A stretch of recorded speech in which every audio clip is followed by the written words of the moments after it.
Hi Rohan Sharma, welcome you to Abhyas institute of education.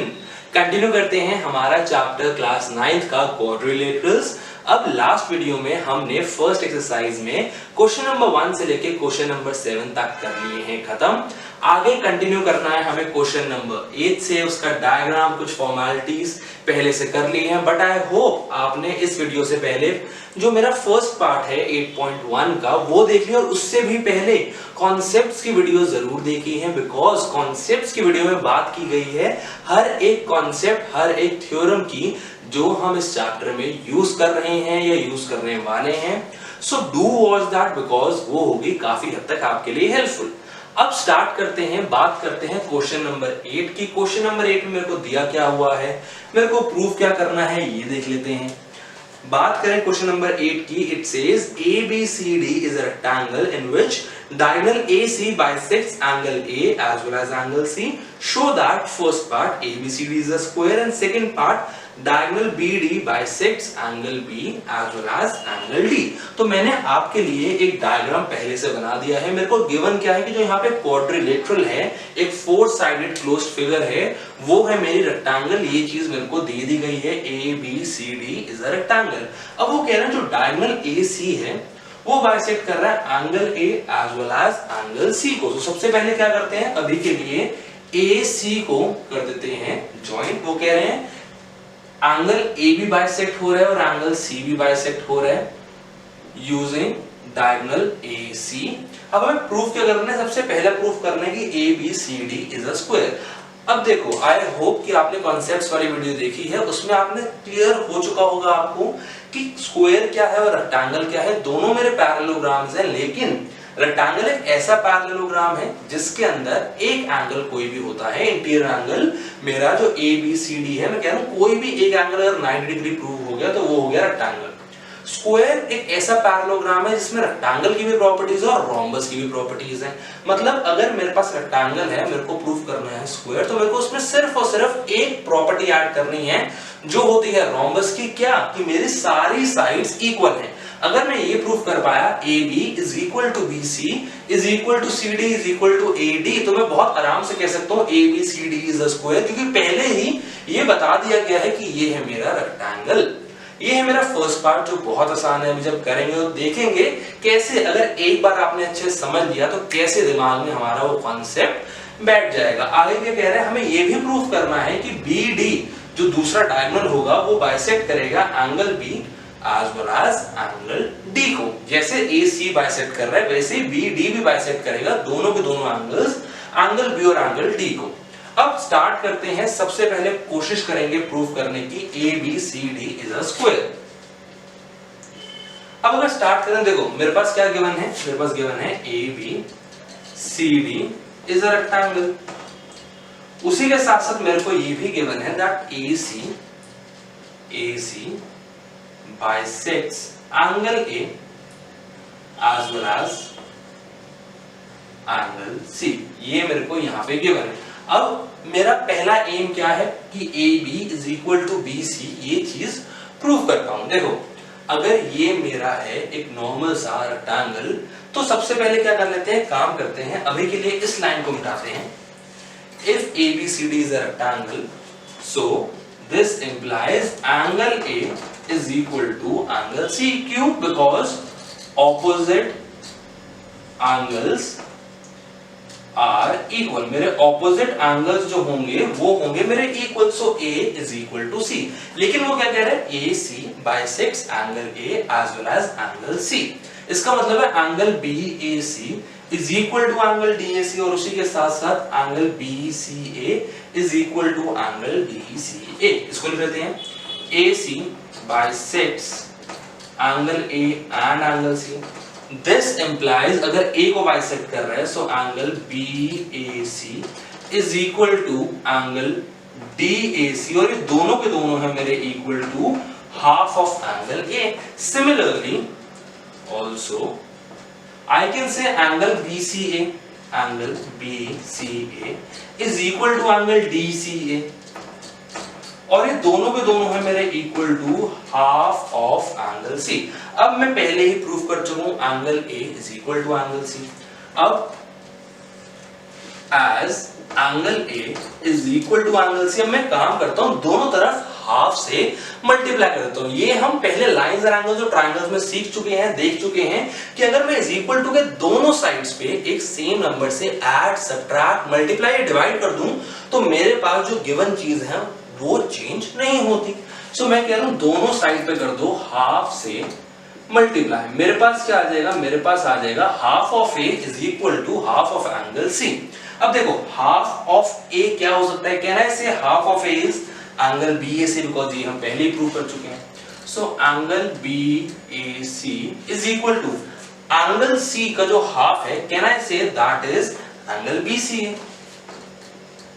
सो मैंने क्या कहते हैं? This implies angle B A C is equal to angle B C A. अब अगर इतना होगा तो मैं कह रहा हूं इन triangle A B C angle B A C is equal to angle B C A. ये मैं पहले ही कर चुका हूं ऊपर अभी अभी प्रूव। मतलब क्या? ये वाला एंगल बी ए सी और बी सी ये एंगल, ये मैं कह रहा हूं ये है मेरे सेम। अगर ये सेम है, what can I say? Angle B A C is equal to angle B C A. This implies A B is equal to B C. क्या कह रहा हूं? A B is equal to B C. क्यों? Because sides opposite to equal angles are equal to one another. They are equal to one another. I hope ये concept आपको हुआ है clear. मेरे पास आ गया AB is equal to BC, लेकिन मेरे को पता है कि ABCD क्या था? ABCD था एक rectangle. As ABCD is a rectangle, this implies AB is equal to DC and AD is equal to BC। Reason आप अपने आप लिख सकते हैं कि opposite sides of rectangle are equal. बहुत नॉर्मल सा कॉन्सेप्ट है।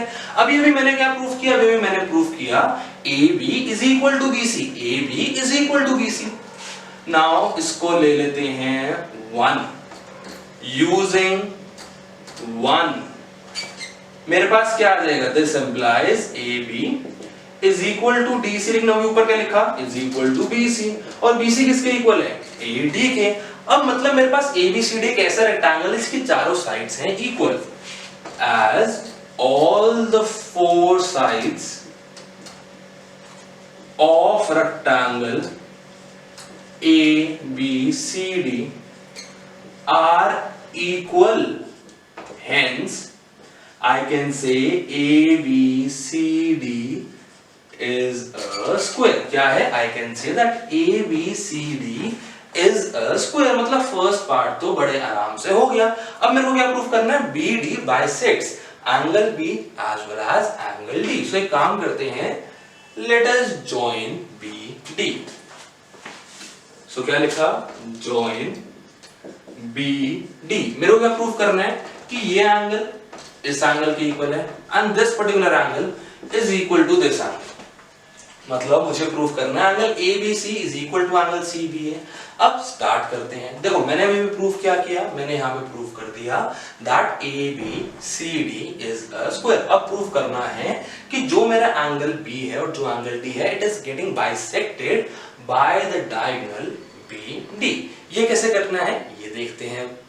अब अगर BD को ज्वाइन कर दिया, जल्दी से काम करते हैं। I am saying in triangle BCD, in triangle BCD, I have BC is equal to CD because sides of square लिख दो या फिर लिख दो पहले से ही इसको यहाँ पे अभी किया है prove. I am saying BC is equal to CD। This implies BC के ऑपोजिट एंगल क्या है? Angle BDC।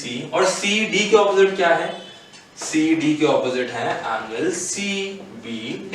रीजन क्या लिखोगे? रीजन आप लिख सकते हो that angles opposite to equal sides are equal to each other. क्या है? Angles opposite to equal sides are equal to each other. ये मैं रीजन आपके लिए छोड़ रहा हूं, आप आराम से लिख सकते हैं। देखो मेरे पास क्या आया? That angle BDC this angle is equal to CBD। अब इसी के साथ साथ मैं लिख सकता हूं if BDC is equal to CBD, I can also write angle CBD this angle is equal to angle ADB this angle। क्यों? बिकॉज ये है मेरे alternate इंटीरियर एंगल्स क्या है, ये है मेरे ऑल्टरनेट इंटीरियर एंगल। अब इसको ले लूं अगर मैं अभी के लिए 2, इसको ले लूं 3, यूजिंग 2 and 3, दोनों में सेम क्या है, दोनों मेरे इक्वल है to angle CBD। So I can say this implies angle BDC is equal to angle ADB, angle BDC is equal to angle ADB। मतलब कि मैंने प्रूफ कर दिया कि जो एंगल D था it is getting bisected by the diagonal BD। This implies BD bisects angle D। If BDC is equal to ADB, तो ये चीज तो हो गई प्रूफ कि BD बाइसेक्ट कर रही है एंगल D को। अब जल्दी से ऐसे ही प्रूफ कर देते हैं एंगल B के लिए भी। अगर इतना हो गया, मैंने अभी क्या प्रूफ किया कि ये एंगल इसके इक्वल है। अब वैसे I can write angle CDB is equal to angle ABD। CDB is equal to angle ABD। Reason alternate interior angles. अब देखो मैंने क्या लिखा, मैं लिखा angle CDB is equal to angle ABD। अब पॉइंट आता है CDB किसके इक्वल है, इसको देखो जो उसको हमने लिया था सेकंड। मेरे पास है BDC। अब BDC लिखूं या लिखूं CDB, कोई फर्क है, दोनों मेरे हैं सेम। सो आई कैन से यूजिंग 2, मैं CDB या फिर BDC की जगह लिख सकता हूं CBD। Using 2, I can say this implies angle CBD is equal to angle ABD। क्या बोला, angle CBD is equal to angle ABD। तो मैंने अभी प्रूफ किया इसके through, this implies BD bisects angle B। क्या प्रूफ कर दिया, मैंने प्रूफ कर दिया that BD bisects angle B। अब अगर D भी प्रूव हो चुका है, B भी प्रूव हो चुका है, आई कैन से hence BD bisects angle B as well as angle D। Question में क्या मांग रहे थे, क्वेश्चन में भी यही कह रहे थे। मेरे पास ये भी आ गई चीज, मैंने ये भी कर दिया प्रूफ। सो मेरे दोनों काम हो गए, ABCD द स्क्वायर भी हो गया and BD diagonal BD bisects angle B as well as angle D। मेरा ये पार्ट भी आराम से हो गया। आई होप क्वेश्चन आया है समझ कैसे किया। यहाँ पे थोड़ा सा एंगल्स के नाम को लेके आप हो सकते हैं कंफ्यूज, पर अगर एक बार दो बार प्रैक्टिस करी तो बहुत आराम से हो जाएगा। डन विद दिस, जल्दी से आगे चलते हैं, बात करते हैं question number 90। Done with question 8, जल्दी से आगे बढ़ते हैं, बात करते हैं क्वेश्चन 9 में क्या कह रहे हैं। क्वेश्चन 9 में कह रहे हैं दैट यहाँ पे जो मेरे पास गिवन फिगर है, जैसे इन parallelogram ABCD 2 points P and Q are taken on diagonal BD such that DP is equal to BQ। Show that, मुझे यहाँ 5 चीजें प्रूव करनी है। सबसे पहला पॉइंट क्या है, that prove that triangle APD is congruent to triangle CQB। Second is AP is equal to CQ। Third is triangle AQB is congruent to triangle CPD। Fourth is AQ is equal to CP and last is APCQ is a parallelogram। अब कुछ formalities मैंने पहले से ही कर दी हैं। Given क्या है, show that क्या है, मेरे पास डायग्राम क्या है वो आपके लिए पहले से बना दिया है। बट जल्दी समझते हैं क्वेश्चन क्या रहा है कि ABCD मेरा एक पैरेललोग्राम है इस तरीके से कि जो मेरे पास यहाँ पे डायगोनल है BD, उसके अंदर 2 पॉइंट्स है P and Q, जहां पे DP is equal to BQ मुझे क्वेश्चन में दिए। मुझे प्रूफ क्या करना है, सबसे पहले triangle APD is congruent to triangle CQB, फिर AP is equal to CQ। Third part क्या है, triangle AQB is congruent to triangle CPD, then AQ is equal to CP and last है APCQ मेरा एक पैरेललोग्राम है। अब अगर question को ढंग से समझा है, देखा है, तो एक चीज क्लियर हो गई होगी। अगर फर्स्ट पार्ट हो गया, सेकंड पार्ट हमारा बहुत आराम से CPCD हो जाएगा, थर्ड हो गया तो फोर्थ हमारा बहुत आराम से CPCD हो जाएगा। APCQ एक पैरेललोग्राम अगर प्रूव करना है, यहाँ पे भी पैरेललोग्राम की प्रॉपर्टीज लगेंगी जो हम थ्योरम में पहले पढ़ चुके हैं, और जो मेरा ऊपर कंक्लूजन्स होंगे उसी के थ्रू ये भी बहुत आराम से हो सकता है। स्टार्ट करते हैं। सबसे पहले बात करते हैं यहाँ पे फर्स्ट पार्ट की। फर्स्ट पार्ट में क्या है, प्रूव करो triangle APD। So in triangle APD किसके कॉमन प्रूफ करना है, CQB के। and triangle CQB। अब एक बार क्वेश्चन में नजर मारते हैं, डायग्राम को देखते हैं। मेरे पास क्या है, triangle APD and triangle CQD। मेरे पास गिवन था ABCD, मेरा क्या है ABCD, मेरे पास एक है parallelogram and DP is equal to BQ भी मेरे पास यहाँ पे गिवन था। अब अगर स्टार्ट करें, देखें अपने ट्रायंगल्स को APD और CQB को, सबसे पहली चीज क्या समझ आ रही है, सबसे पहली चीज जो मेरे को समझ आ रही है that is AD is equal to CB।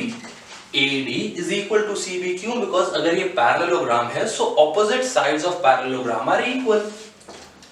Opposite sides of parallelogram.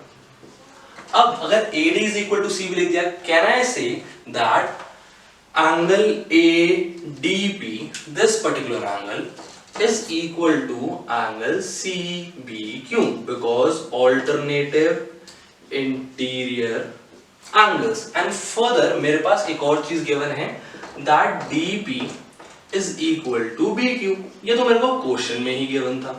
so मैं कह सकता हूं that by SAS congruency rule I can say that triangle APD is congruent to triangle CQB। First part बहुत आराम से हो गया।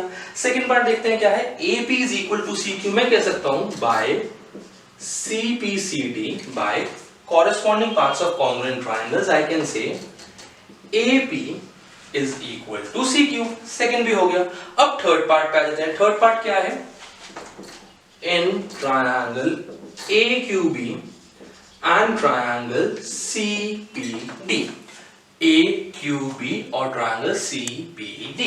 देखो मेरे पास सिर्फ और सिर्फ ट्रायंगल की पोजीशन बदली है, कॉन्सेप्ट और तरीका बिल्कुल सेम लगेगा जो फर्स्ट पार्ट में हमने किया था। क्यों, बिकॉज ये भी मेरे यहाँ पे भी पैरेललोग्राम के अंदर है, यहाँ पे भी सेम कॉन्सेप्ट लग रहा है।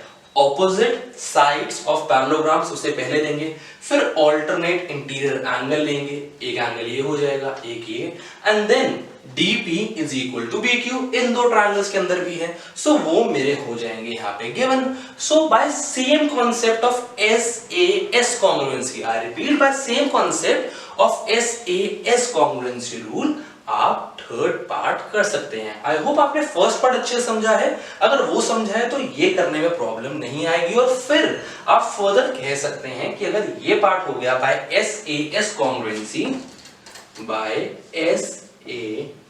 SAS congruency rule, you will be able to say triangle AQB is congruent to triangle CPD, और आगे क्या है, AQ is equal to CP आप कह सकते हो by CPCD। अब अगर इतना हो गया, मेरे पास लास्ट क्या है, प्रूव करो APCQ। मेरा क्या है, APCQ मेरा एक पैरेललोग्राम है। अब देखो APCQ में ऑपोजिट साइड्स क्या है, ऑपोजिट पेयर ऑफ साइड्स क्या है, AP और CQ, वो हम इक्वल प्रूव कर चुके हैं। CP एंड AQ, CP और AQ वो भी मेरे इक्वल प्रूव हो चुके हैं। So I can say let this be part 1 and let this be part 2। अब मैं पैरेललोग्राम के प्रॉपर्टीज और थ्योरम्स पहले भी पढ़ चुका हूं, उसमें क्लियर कॉन्सेप्ट दिया हुआ था that if each pair of opposite sides of a quadrilateral, I repeat, if each pair of opposite sides of a quadrilateral are equal to each other, then the given quadrilateral is a parallelogram। और हम यहाँ पे prove कर चुके हैं कि APCQ के अंदर, APCQ के अंदर opposite pair of sides मेरे पास जो हैं यहाँ पे वो हो चुकी हैं equal proof। So I can clearly write using 1 and 2, मैं लिख सकता हूँ that AQ is equal to CP and AP क्या है, AP is equal to CQ। यही हमने यहां पे प्रूव किया था। So as pair of opposite sides of the quadrilateral are equal to each other, बस यहां पे एक वर्ड और ऐड करना है, as each pair of opposite sides of the quadrilateral are equal to each other, then the given quadrilateral is a parallelogram.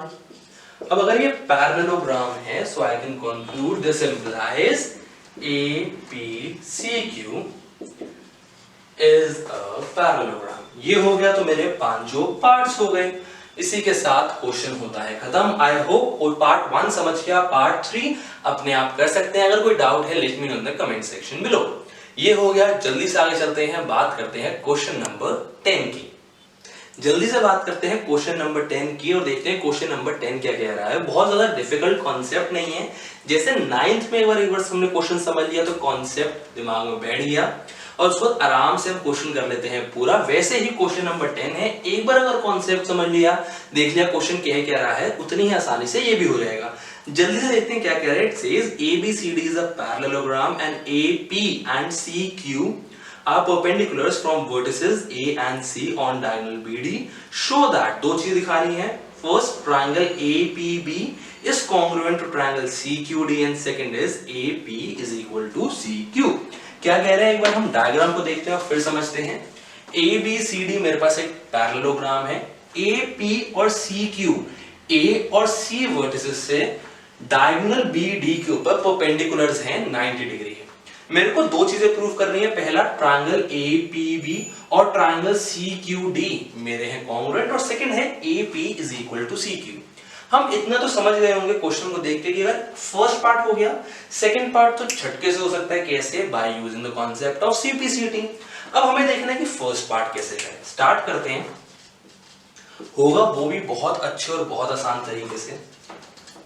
In triangle APB and triangle CQD, APB and CQD, सबसे पहले क्या आएगा हमारे पास, angle APB is equal to angle CQD। क्यों? Because दोनों हैं 90 degree each. अब इतना पार्ट हो गया तो आगे चलते हैं। देखो APB मेरे पास ट्रायंगल है, सो यहां पे ले लेते हैं एंगल ABP।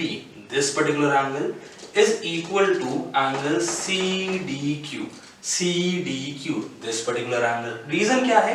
अब ये इतनी बार हम कॉन्सेप्ट कर चुके हैं कि अब तक तो रीजन हमारे दिमाग में छप जाना चाहिए, that it is alternate interior angles। अब अगर ये भी हो गया तो अब मैं कह सकता हूं AB is equal to CD।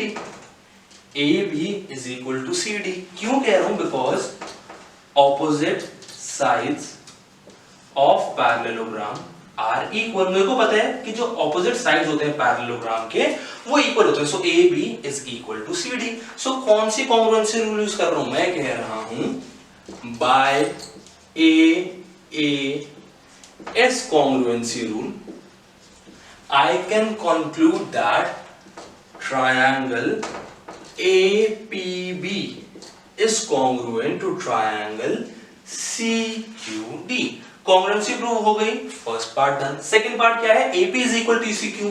अब ये भी बताया कि ये तो बहुत आसान है। अगर फर्स्ट पार्ट हो गया तो by CPCT AP is equal to CQ। Second part भी हो गया। मुश्किल था? बिल्कुल नहीं था। सो हेंस प्रूव, दोनों पार्ट्स हो गए। कितना टाइम लगा? बहुत आसान कॉन्सेप्ट था, ज्यादा टाइम भी नहीं लगा। AAS कॉन्ग्रुएंसी रूल यूज किया, जो गिवन था उसी के थ्रू प्रूव कर दिया कि दोनों ट्रायंगल्स कॉन्ग्रुएंट हैं। समझ आया? जल्दी चलते हैं आगे, बात करते हैं क्वेश्चन नंबर 11 की। डन विद क्वेश्चन नंबर 10, जल्दी से आगे बढ़ते हैं, बात करते हैं क्वेश्चन नंबर 11 की। क्वेश्चन नंबर 11 क्या कह रहे हैं? इन triangle ABC and triangle DEF, मेरे पास यहाँ दो ट्रायंगल्स है, triangle ABC and triangle DEF। मेरे पास गिवन है AB is equal to DE, AB is parallel to DE, then BC is equal to EF, BC is parallel to EF, and vertices of triangle ABC are joined to the vertices of triangle DEF respectively. Then I need to prove that first quadrilateral ABED is a parallelogram, second quadrilateral BEFC is a parallelogram, third AD is parallel to CF and AD is equal to CF, fourth quadrilateral ACFD is a parallelogram, fifth AC is equal to DF, and last is triangle ABC is congruent to triangle DEF। Question को एक बार अच्छे से समझते हैं, question कह क्या रहा है।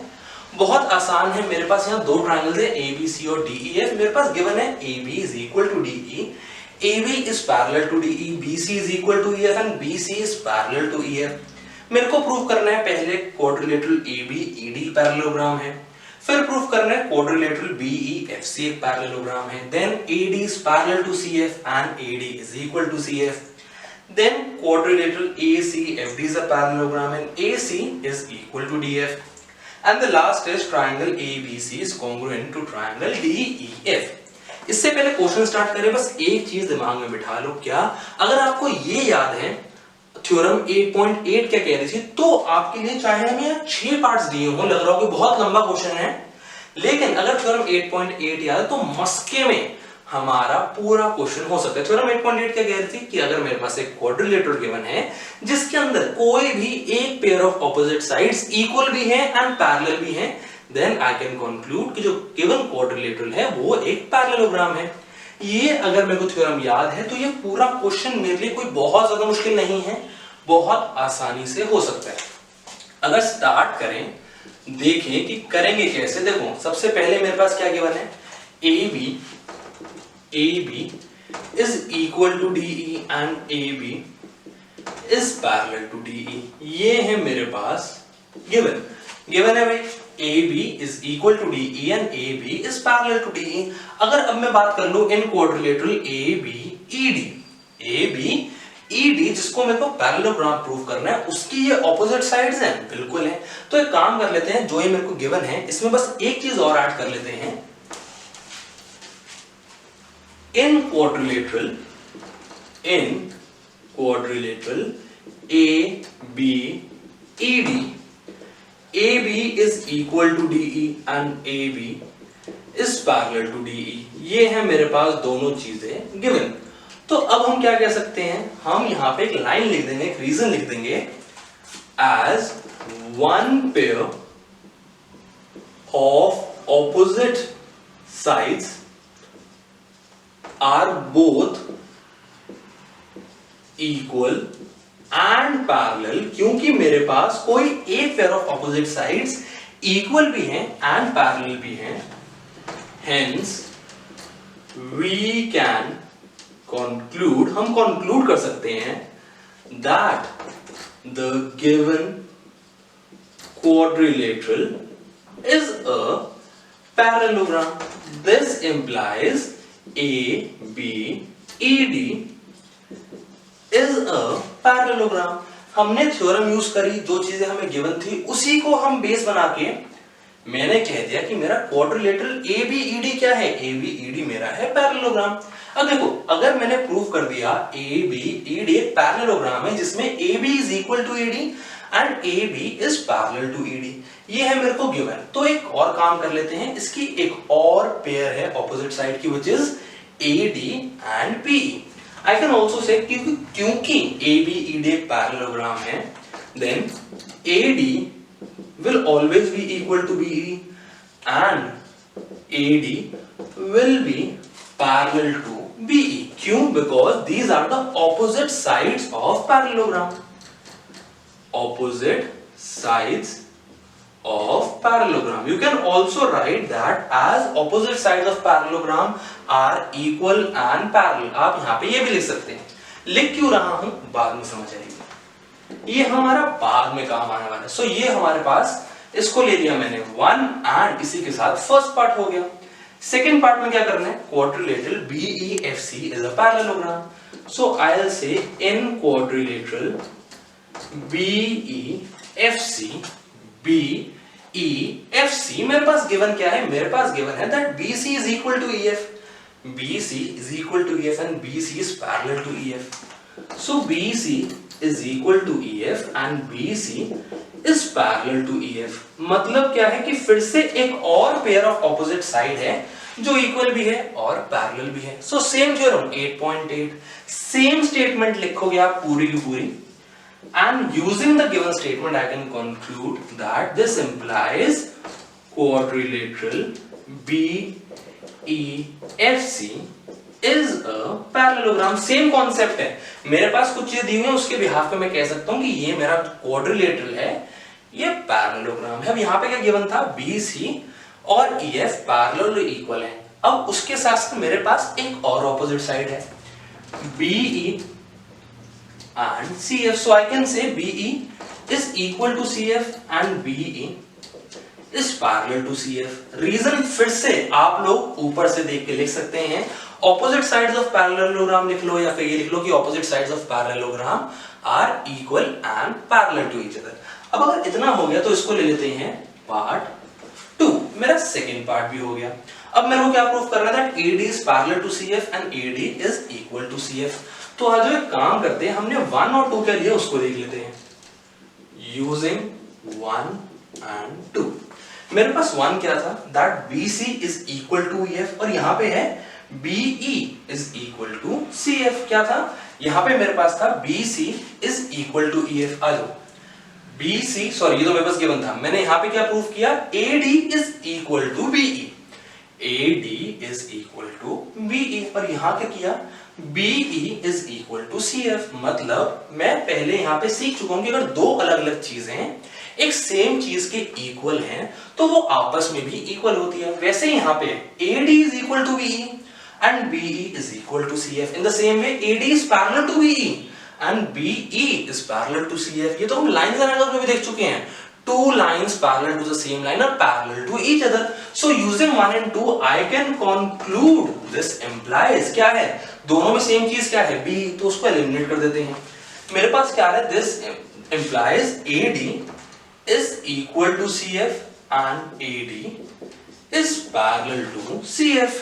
आ गया, ये चाहिए था, हो गया। आगे बात करते हैं ACFD। ACFD is a parallelogram, ये करना है प्रूफ। अब देखो ACFD करना है, मेरे पास क्या आ गया कि उसका एक pair of opposite side AD और CF इक्वल भी हैं और पैरेलल भी हैं। क्या है, इक्वल भी हैं और पैरेलल भी हैं। ये मैंने कर दिया प्रूफ। तो क्या इसको बेस लेके सेम स्टेटमेंट लिख के क्या मैं कह सकता हूं कि मेरा क्वाड्रिलेटरल ACFD एक पैरेललोग्राम है? बिल्कुल लिख सकता हूं। तो यहां पे सेम स्टेटमेंट लिखेंगे, and I can conclude that quadrilateral ACFD is a parallelogram. Concept same use हो रहा है। मेरे पास एक पेयर दिया हुआ है ऑपोजिट साइड्स का जो इक्वल भी है और पैरेलल भी है, और उसी को यूज करके मैंने तीनों जगह प्रूव कर दिया कि मेरे गिवन क्वाड्रिलेटरल्स हैं पैरेललोग्राम। अब ये भी अगर हो गया तो अगला क्या है, AC is equal to DF। AC is equal to DF, अरे भाई ये तो बहुत आसान है। क्यों? बिकॉज अगर ACFD मेरा पैरेललोग्राम है तो ऑपोजिट साइड तो है पैरेललोग्राम की। सो AC is equal to DF, opposite sides of parallelogram are equal। हो गया, ये भी हो गया, बहुत आसानी से हो गया। लास्ट क्या है, triangle ABC is congruent to triangle DEF। इस पार्ट की बात कर लेते हैं। इन triangle ABC and triangle DEF, देखो ABC और DEF, क्या मैं ये प्रूफ कर चुका हूं या फिर क्या मेरे पास गिवन था AB is equal to DE? बिल्कुल दिया हुआ था। इसी को ले लेते हैं, AB is equal to DE। क्यों भाई, ये मेरे पास था गिवन। आगे बढ़ते हैं, क्या मेरे पास गिवन है, BC is equal to EF, बिल्कुल गिवन है। अब लास्ट साइड कौन सी बच गई, लास्ट साइड मेरे पास बच गई AC is equal to DF। अब ये भी क्या प्रूफ किया, AC is equal to DF, ये हो गया मेरा प्रूफ। सो आई कैन से triangle ABC is congruent to triangle DEF by S congruency rule। By S congruency rule I can conclude कि मेरा ट्रायंगल ABC और ट्रायंगल DEF है congruent, because दो चीजें गिवन थी और तीसरी साइड मैंने कर ली अपनी equal proof. I hope question पूरा समझ आया है। कैसे किया, कॉन्सेप्ट सेम है, एक कॉन्सेप्ट से पूरा क्वेश्चन कर रहे हैं। इसलिए कहा था थ्योरम 8.8 अगर याद होगी तो मक्खन की तरह मेरा क्वेश्चन हो जाएगा खत्म। आई होप क्वेश्चन समझ आया। जल्दी से लास्ट क्वेश्चन में चलते हैं of the exercise, this is question number 12। अब जल्दी से बात कर लेते हैं last question of the exercise की, देखते हैं क्या कह रहा है। It says ABCD is a trapezium in which AB is parallel to CD and AD is equal to BC I need to show first angle A is equal to angle B, second angle C is equal to angle D. Third is triangle ABC is congruent to triangle BAD, and last is diagonal AC is equal to diagonal BD.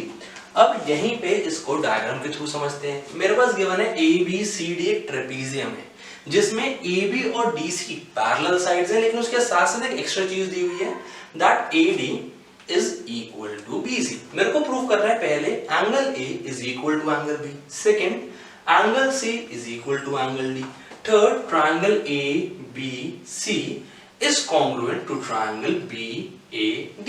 जब इस question पे आएंगे तो यहाँ पे lines भी construct कर लेंगे, जब इस पार्ट पे आएंगे। Last is diagonal AC will be equal to diagonal BD। ये मुझे प्रूव करना है। अब यहाँ पे मैंने कुछ रेड कलर से बनाया हुआ, क्यों बनाया हुआ? बिकॉज वो मेरे डायग्राम का पार्ट नहीं था, वो मैंने यहाँ पे थोड़ी सी करी है कंस्ट्रक्शन, ताकि क्वेश्चन को आराम से कर पाऊं प्रूव। कंस्ट्रक्शन क्या है कि जो मेरे पास लाइन है यहाँ पे साइड है AB, उसको एक्सटेंड कर देते हैं और C से एक लाइन बनाएंगे जो पैरेलल होगी AD के। Extend AB and draw a line C parallel to DA इस तरीके से कि जो AB लाइन एक्सटेंडेड थी उसको इंटरसेक्ट कर रही है एट पॉइंट E। मतलब मेरे पास एक AD है और यहाँ पे आ गई है CE जो एक दूसरे के हैं parallel. AD is parallel to CE, ये है मेरी बाय कंस्ट्रक्शन। ये रेड से इसलिए लिखा है बिकॉज ये एक्स्ट्रा पार्ट था, ये मेरा कंस्ट्रक्शन था। अब अगर इतना समझ आया क्वेश्चन कह क्या रहा है, मेरे को प्रूव क्या करना है और मैंने कंस्ट्रक्शन में क्या ऐड ऑन किया है अपने डायग्राम के साथ, जल्दी से स्टार्ट करते हैं, देखते हैं क्वेश्चन होगा कैसे। क्वेश्चन है बड़ा इंटरेस्टिंग और उतना ही इंपॉर्टेंट है। इंटरेस्टिंग भी है, इंपॉर्टेंट भी, तो अच्छे समझेंगे बिकॉज पेपर में कई बार डायरेक्टली आ जाता है। देखो सबसे पहले बात करते हैं मेरे को क्या प्रूफ करना है, angle A is equal to angle B। लेकिन उससे पहले एक चीज है जो मैंने यहाँ पे कंस्ट्रक्शन से करी है। देखो here AB is parallel to DC, ये मेरे को गिवन है। अब एक बात बताओ, अगर AB is parallel to DC लिख रहा हूं तो AB की जगह AE कर लूं तो कोई प्रॉब्लम है? बिल्कुल नहीं है, सेम लाइन है। उसी के साथ साथ AD is parallel to CE, ये कैसे है? ये है बाय कंस्ट्रक्शन। मैं कह रहा हूं AD is parallel to CE, क्यों? By construction. और अभी मैंने कहा था कि AB की जगह अगर मैं कर दूं AE तो भी कोई प्रॉब्लम नहीं है बिकॉज AE क्या है? AB की एक्सटेंडेड लाइन। सो अगर दोनों पेयर ऑफ ऑपोजिट साइड्स मेरी पैरेलल हैं तो एक थ्योरम है मेरे पास जो कहती है that if each pair of opposite side is parallel to each other then the given quadrilateral is a parallelogram. So I can write as each pair of opposite side is parallel, hence ADCE is a parallelogram। मैं क्या कह रहा हूं कि ADCE है मेरा parallelogram. अगर ये पैरेललोग्राम है तो क्या होगा? This implies AD is equal to CE। AD is equal to CE क्यों? Because पैरेललोग्राम की प्रॉपर्टी है कि opposite sides of parallelogram are equal। उसी के थ्रू मैं लिख दिया AD is equal to CE। लेकिन मेरे पास एक और चीज गिवन है, क्या? AD is equal to BC। AD BC के इक्वल है और अभी अभी मैंने क्या देखा? AD is equal to CE, ये था मेरे को पहले से गिवन, ये मैंने कर दिया proof. So I can say this implies that BC is equal to CE। क्या कह सकता हूं कि BC is equal to CE। इसी के साथ साथ अब अगर मैं ले लूं triangle BCE, in triangle BCE, BC is equal to CE। This implies अगर BC is equal to CE है तो मैं क्या कह सकता हूं? BC के ऑपोजिट एंगल कौन सा? Angle BEC is equal to angle CE के ऑपोजिट एंगल CBE। रीजन क्या है? रीजन भैया ऐसा है कि मैं बहुत बार करा चुका हूं लाइंस एंड एंगल्स में भी, ट्रायंगल्स में। तो रीजन आप लिख सकते हो that the angles opposite, I repeat, the angles opposite to the equal side are equal to one another. तो मेरे पास आ गया angle BEC is equal to angle CBE। एक काम कर लेते हैं, इसको कह देते हैं एंगल 1 और इसको कह देते हैं angle 2। So BEC which is this implies angle 2 is equal to angle 1, CBE को मैंने ले लिया 1। अब अगर इतना हो गया तो एक छोटा सा काम और कर लेते हैं। देखो भाई यहाँ पे मेरे पास क्या है, एंगल A और एंगल E मेरे एक पैरेललोग्राम के एडजेसेंट एंगल्स हैं। तो मैं कह सकता हूं as AECD is a parallelogram. क्योंकि ये मेरा पैरेललोग्राम है और ये मैं प्रूव कर चुका हूं, so I can say that angle A plus ये कौन सा है, angle 2, angle A plus angle 2 is 180। Reason क्या है, को इंटीरियर एंगल्स। क्या है, co interior angle, angle A plus angle 2 is 180। लेकिन ऊपर क्या है, angle 1 is equal to angle 2, so I can say as angle 1 is equal to angle 2। This implies angle A plus angle 1 is equal to 180। क्योंकि 2 is equal to 1 है, इसलिए मैं कह सकता हूं angle 1 plus angle A is equal to 180 degree. इसको अब ले लो पार्ट 1। क्या ले लिया, इसको मैंने ले लिया पार्ट 1। आगे चलते हैं। देखो भाई ये पूरी एक लाइन है, so angle 1 plus angle B of the trapezium, क्या मैं कह सकता हूं लीनियर पेयर के पार्ट है, बिल्कुल। सो इसको लिख देते हैं, angle 1 plus angle B is equal to 180। क्यों, बिकॉज ये है मेरा लीनियर पेयर और ये मेरा हो गया पार्ट 2। अब पार्ट 1 और पार्ट 2 दोनों किसके इक्वल है, 180 डिग्री।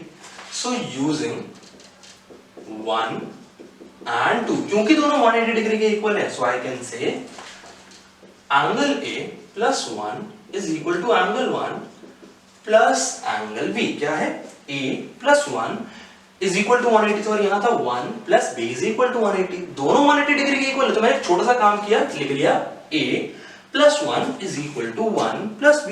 अब मैं देख लूं दोनों साइड क्या है, दोनों साइड है एंगल A। अगर दोनों साइड है साइन सेम है, तो क्या मैं उसको कैंसिल आउट कर सकता हूं, बिल्कुल कर सकता हूं।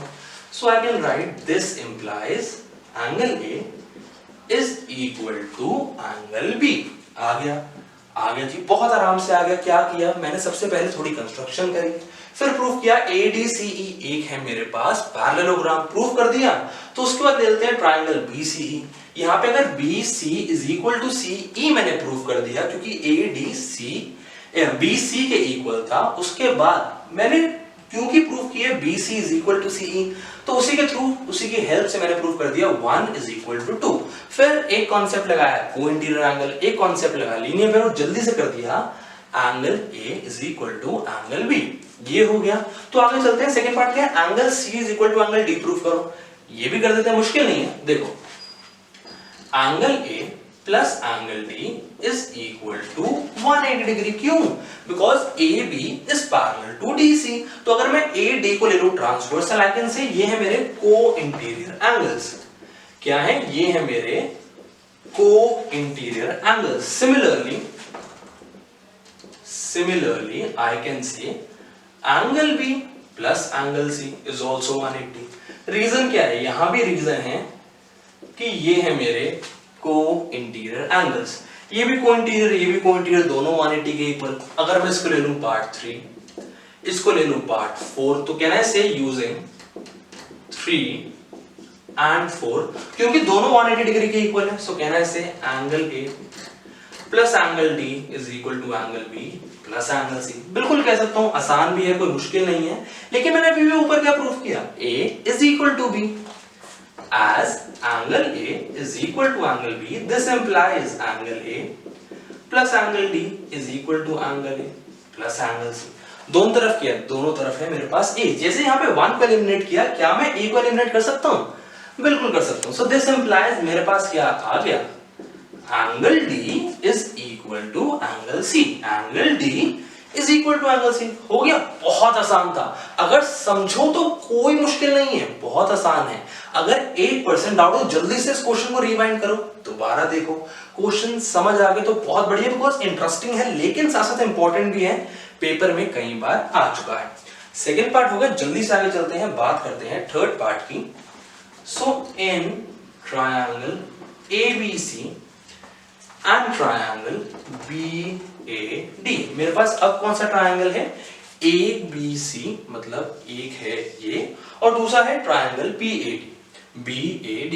एक है ये, आ जाओ देखते हैं यहाँ पे कैसे होगा ABC और BAD के अंदर। देखो बहुत आसान है वैसे, अगर ध्यान से देखो तो यहाँ पे मैं कह सकता हूं सबसे पहले AB is equal to AB। क्यों? बिकॉज ये है एक कॉमन लाइन। अगर AB is equal to AB होगा तो उसके बाद angle A is equal to, रुको ABC के अंदर सॉरी A नहीं आ रहा, मेरे पास आ रहा है angle B is equal to angle A। क्यों?